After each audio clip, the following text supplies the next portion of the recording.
that he's able to keep us from falling. Here it is. Here it is. Y'all still think I'm talking about the boy? I'm talking about you. Yeah. That you've been in some places that you don't know how you came from, where you came from. Well, let me be a witness today that God snatched you out of it. Yeah.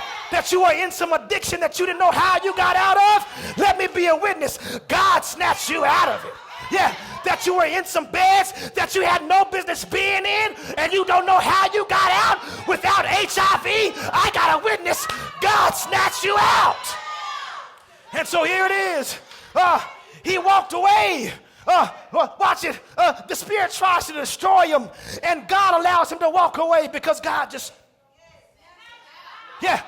The Spirit wants to destroy. So, God, there is something in your life that has been trying to destroy you, and God wanted me to come and remind you. I can't leave it just yet. God wanted me to remind you that even though that your income has tried to destroy you, that God said, I'll snatch you out of poverty.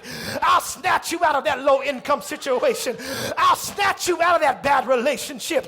I know that you thought that when he left, it was going to destroy you, and you were never going to be able to move on. And God said right there in that moment, I snatched you out. That he didn't leave you, I snatched you away from him.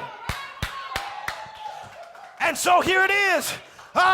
He's allowed to walk away because he's got a father that's watching and a father that's snatching him out. And so every time the fire up, let me snatch my son.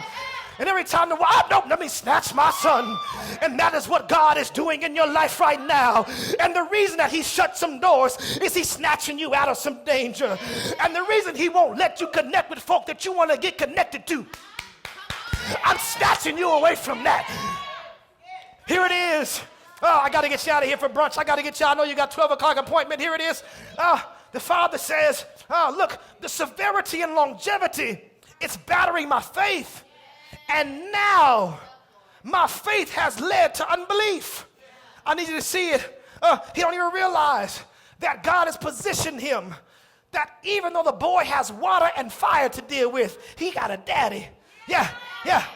And so when a lot of people don't like being called sheep. The Bible says that that God is our shepherd and that we are the sheep of his pasture. And a lot of folk don't like that. They say, I don't want to be no sheep. Pastor Nisa, I ain't no sheep. I ain't dumb. No, I ain't never scared, Pastor Nisa. I'm not no sheep.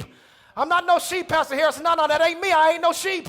And the reason people don't like being sheep is because sheep got to deal with wolves. Yeah, that's why people don't like being sheep, because they don't like being preyed on. But can I give you something here for free? Here it is. The reason that you look at the sheep and the wolf and assume that the wolf has the advantage is because you're just looking at them two. But can I just give you something for free? That the sheep might not have sharp teeth. The sheep might not be very fast. The sheep might not be very smart. The sheep might just wander off. But they got an advantage that the wolf does not have, because every sheep got a shepherd. And so even if I ain't got no teeth, I got a shepherd that will fight on my behalf. Even if I can't call out myself, I got a daddy that will speak up for me. Even if I don't know how to get to where I got to go, I got a shepherd that will lead me. And so here it is. Advantage sheep. Here it is. Advantage sheep. But I got something to say, and then we got to get out of here. I ain't got but about 5 good minutes left, and we got to get you out of here. Watch it. Watch what happens. The Bible says that this father says, Jesus, I brought my son to your disciples, and they couldn't heal him. They couldn't do a thing for him. Matter of fact, they might have just made matters worse. And so watch what happens.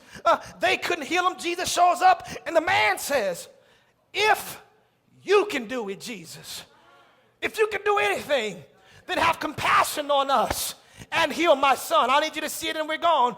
He says, if you can do anything, then have compassion on my son and heal him, and let us go on about our business. But he makes a confession that I need you to see. He says, God, I believe, but help my unbelief. Yeah, and it sounds real strange right through here, because it sounds like a dichotomy. It sounds like an oxymoron. It sounds like two things that don't belong together. It sounds like something doesn't belong here. He says, I believe, but help my unbelief. I need you to see it. He says, I believe, but help my unbelief.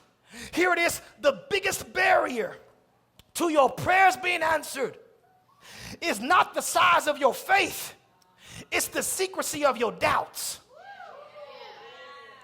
Yeah. That's your biggest obstacle.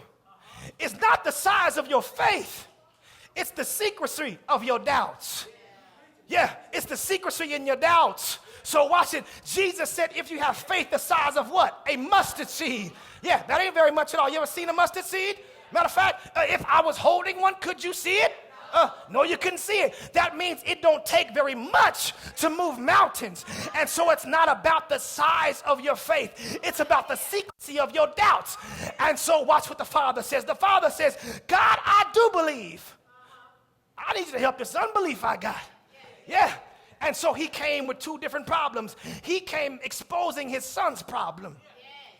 And Jesus came exposing his problem. Did you hear what I just said? That he came exposing his son's problem. And Jesus came exposing his problem. And the reason that the disciples cannot do it is, one, they hadn't been praying. But two, God needs the man to see it's not on your sufficiency to do it. Yeah. And that's what prayer will do. When you are really praying to God, this is what prayer will do. Prayer will reveal your insufficiency. Yeah, prayer will reveal your insufficiency. That he assumed. Now what? Now here's the kicker. The disciples couldn't do it, but they had already done it. Where my Bible read is at? You read in Mark chapter 3. If you go home and read the whole chapter of the 3rd chapter of Mark's gospel, you're going to find that Jesus gave his disciples